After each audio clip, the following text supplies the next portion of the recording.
Good day, sir. Ito po yung design ni ito po yung original design ni Juban Katbagan, and ito po yung redesign ko. It is ang ginawa ko po dito pag re-redesign is which is kulang po siya ng mga pages sa button niya, which is may dashboard siya, may student, course, teacher, and attendance, and wala din colors yung mga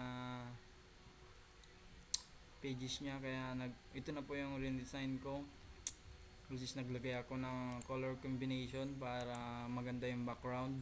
Then nagdagdag ako ng pages, which is my dashboard, students, courses, teachers, attendance, and nag-design pa ako. And ito na po yung prototype niya, which is may prototype na po siya, and sa una is wala siyang prototype. Ito po yung prototype niya, sir, and testing po natin yung prototype niya, which is dito sa management system.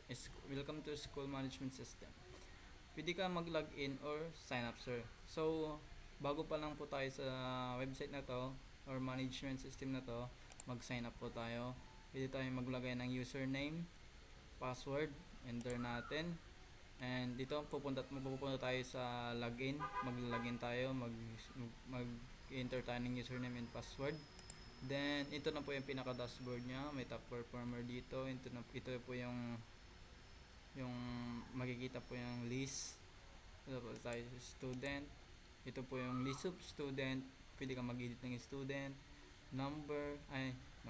name, ID number, year, grades, and punta po tayo sa courses. Pwede po dito po may list of courses, online course code, year. Punta po tayo sa teacher, and edit teacher, may attendance po dito.